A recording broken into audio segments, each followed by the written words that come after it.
Well, welcome and thank you for being a part of this lightning talk. We're going to be talking about consensus building. How do you get people to yes? And what you're going to find right from the very beginning is something that many of us have found difficult to believe.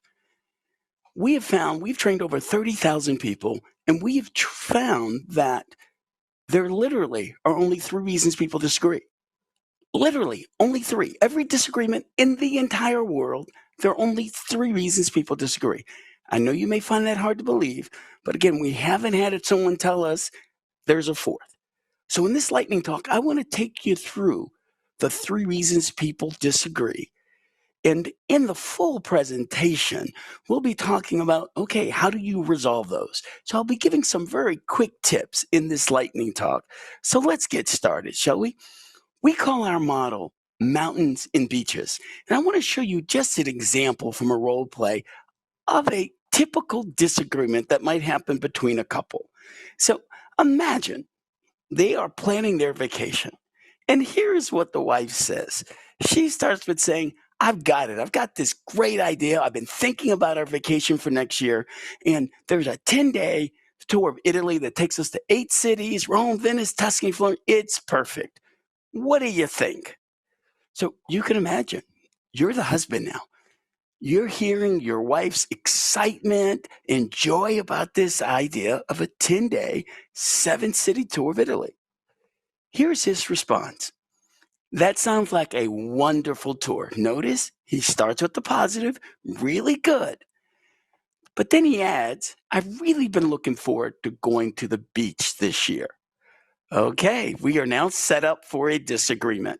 Husband wants to go to the beach. Wife, 10-day, 7-city tour of Italy. So how do you think the wife's going to respond now that she's heard her husband's objection? Well, she goes sweet. Oh, come on. Let's go to Italy. We haven't been there before. It'll be fun. So let's do this together. So she takes the group view. So, what's the husband going to do now? How is he going to respond to this clear, hey, let's do this together? His response, oh, sweetheart, darling, baby. So, I happen to know this couple. Actually, this is a real disagreement. And so he puts on his best Barry White invitation. Oh, sweetheart, darling, baby, let's go to the beach. It'll be quiet, restful. I'll rub your back. So notice now he's trying to up the ante a little bit. See, here's what's a good thing for you for going to the beach. Now, how's the wife going to respond? Watch carefully. She says, now you've been out of a town a lot this year, which has let me home to do both my job and take care of the kids solo. So we should really do what I want to do. Let's do Italy. Got it? Now she's dropped back from, hey, let's work together, this great thing we'll do together, to, hey, here's why you should do this for me. Look, Joker, you owe me. I've been staying home with the kids and doing my job. We should do what I want to do. Husband's response? Well, of course, if he's a smart husband, his answer would be, okay, sweetheart, I really care about you. Let's do that. But that's not where we are today. He says, you're right. I've been out of town a lot this year, and it's worn me out. I really need a break. Let's go to the beach. Okay, so you see what's happened here, right? We now gone from together to separate interests. Wife needing a break, husband needing a break. So both having what seems to be competing needs. How's the wife respond? Well, she says, nope, we are going to Italy. Husband, okay, we are now digging in. No, we're going to the beach. No, Italy. No, beach. There we go. And before you know it, we have a huge argument. You get the picture. And so if you look at this argument, you will see it seems like they're arguing about where to go on vacation, but they're really not. What they're really arguing about, if you lift up the cover on this disagreement, is the purpose of vacation. See, if look at it, what's the wife's purpose for going on vacation? Doing things fun, interesting, different experiences. What's the husband's purpose of vacation? Regeneration, relaxing. So they will have this disagreement every single year. Gentlemen and ladies, every single year until they come together and come with a common agreement on what is the purpose of their vacation. So let's break down this disagreement. See, this disagreement, when we look at it, you'll see we call it, it's about mountains and beaches, is what we call it. So the wife wants to go to the mountains of Tuscany. Husband wants to lay out on the beach for 7 days. So, mountains and beaches, if you look at it, they're really positions. That's what they are. Husband wants to do this, the wife wants to do this. If we stay at the position level, if we stay at that level, the best outcome we can get is win lose. Someone's going to win, someone's going to lose. And if you know my household, the wife is going to win, the husband's going to lose. So the best achievable outcome is win lose if you stay at the position level. Sometimes you get lose lose, where they both lose, where the husband goes, well, I'm going to the beach. Wife says, well, fine, I'm going to the mountains. And they lose the benefit of each other's company. So often you get lose lose. So think of it this way: the positions are the tip of the iceberg. It's the tip of the iceberg. And like with any iceberg, what's really important is what's under the surface. And so the key, we've got to get under the surface to understand what are the real issues that support those positions. What's really going on that says this person wants to go to the mountains of Tuscany, this person wants to go to the beach? What are the real issues? And then if we get at the real issues, then we can create solutions that addresses both of those real issues. At the position level, it's you can't address it. If we get to the issues, you can come to agreement. And we know as facilitators only one method to get at the real issues. You've got to ask questions. And it's important that you know which questions to ask. So let's take a look at the questions we'd want to ask. So let's just say the husband drops out of advocacy mode. See, if you ever see two people arguing, what you'll see, just watch the argument. It typically sounds like this: statement, statement, statement, statement. Each side making statements. And unfortunately, we call that advocacy mode. Each side is advocating for what they want. If you ever pass an argument that's going on, you'll see advocacy, advocacy, people making statements. If one of them would drop back and go into inquiry mode and ask questions, now we can have a different discussion. So let's just say the husband says, you know what, let me understand my wife a little better. Why do you want to go to these 10-day, 7-city tour of Italy? Oh, it'll be exciting. We'll have a great time. What else? Oh, we get to visit different places. Oh, yeah. And various local activities, meeting new people. It'll be great. And then she drops back and goes into inquiry mode. Well, help me understand, why do you want to go to the beach? He might say, listen, I want to relax. Take it easy. It's been a rough year. You know, I like to sleep in the same bed every night. See, when you go on a 10-day, 7-city tour of Italy, guess what you're doing? Changing hotels just about every night. That's what I do when I'm working. Why would I want to do that on vacation, says the husband. Why else? Love the water sports. Hey, I love the scenery at the beach. Be careful, husbands. Careful. In any case, let's check this out. You may come up with a solution that looks like this, or maybe a solution that combines these things. So we're not talking about mountains and beaches anymore. We're talking about exciting, different places, relaxing, sleeping in the same bed. So your solution may not be a triangle or waves. It might be a pentagon. Heck, it might be a diamond. Or in this case, it might be Lake Tahoe, where you get both. The key is to get under the positions and at the real issues. And as we said, we only know one way to do that, and that is to ask questions. So, with that as an introduction to this model, let's talk about the 3 reasons people disagree. Number 1 reason: information. Most disagreements are level 1 disagreement. Each have not clearly heard and understood the other's alternatives and reason for supporting them. So basically, once more, they're making statements, and not hearing each other.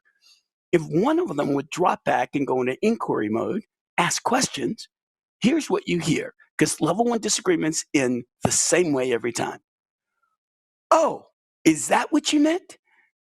When you hear those words, you can just rub your hands and say, my job is done here. That's how level one disagreements end. See, they're not really in a disagreement at all. They really agree. Just one has one information that the other doesn't have. So level one disagreements get solved. How do you do it? By asking questions. That's how you do it. So I want to do a quick role play here. Take a listen to this role play and see if you can hear when the role play changes. So let's take a look. Quick sip here. These are two partners in a business, Joe and Larry. So Joe says, I've been thinking about this for some time. I think we should close down the home office in Denver and just operate the business out of our three satellite locations in LA, Chicago, and New York.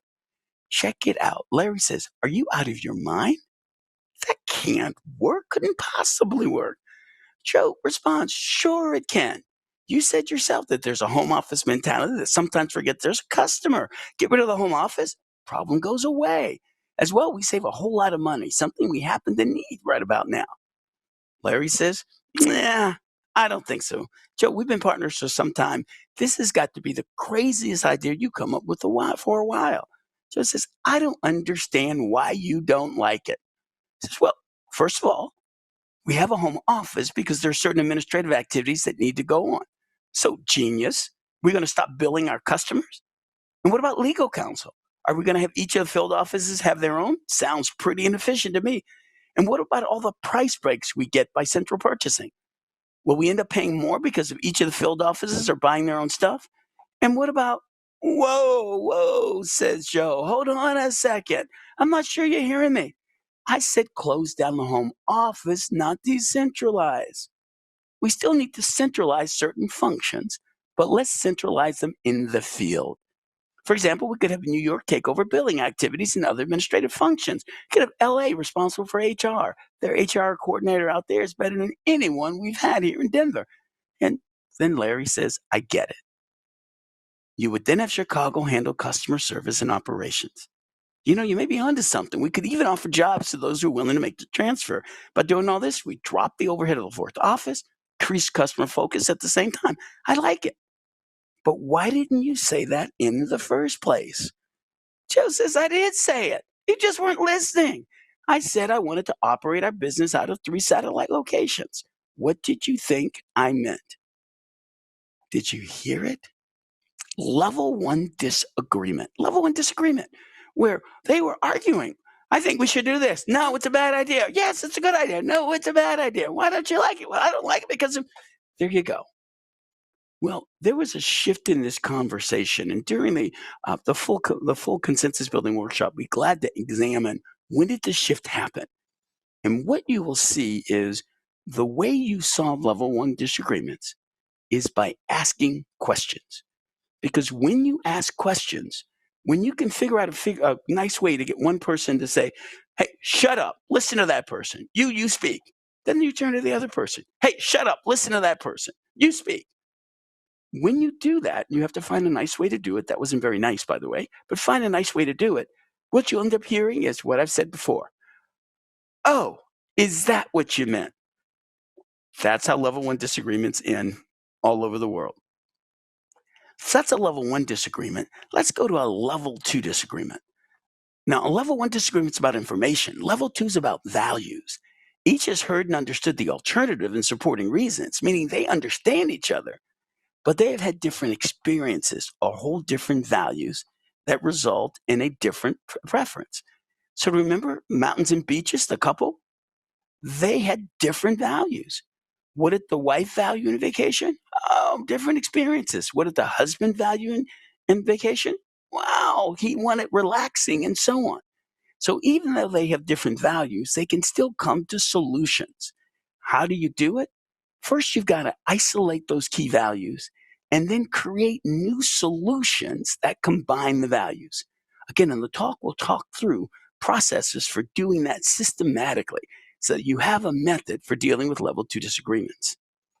Level 3 disagreements are different from that. So remember, level 1, information. Level 2, different experiences or value. Level 3 disagreement is outside factors. The disagreement is based on personality, past history with one another, or other factors that have nothing to do with the alternatives being discussed, meaning they just don't like each other. Let's a quick role play again. This time, this is Tom and Francis. They're board members of a nonprofit organization. And Tom kicks in. One of the things I think we could do to improve our board governance is to add one or two board members with strong financial backgrounds.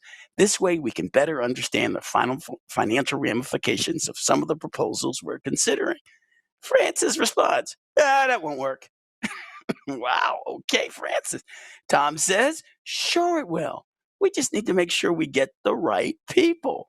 Tom said, Francis, no, it won't work. So the facilitator steps in and says, you may be right, Francis. Please explain why you believe it won't work. Francis insisted, it just won't work. Facilitator tries to recover. Okay, how might we improve it? Once more, Francis, there is no way to improvement. It just won't work. Facilitator tries a final time. Help us understand, Francis.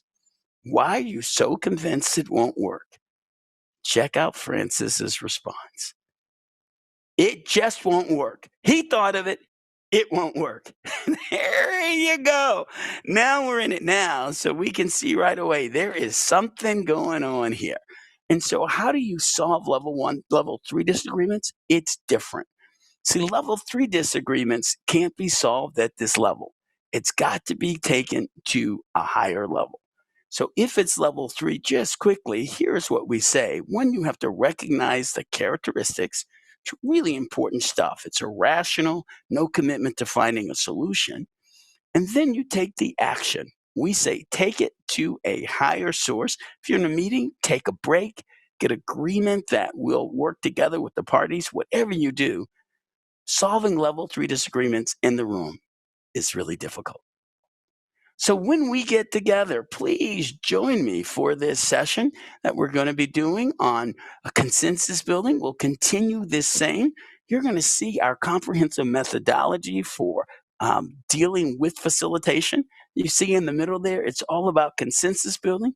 We'll follow up with 6 strategies for getting to yes. And finally, we will close with next steps for those who want to learn more. With that said, it's been my pleasure. Look forward to seeing you soon.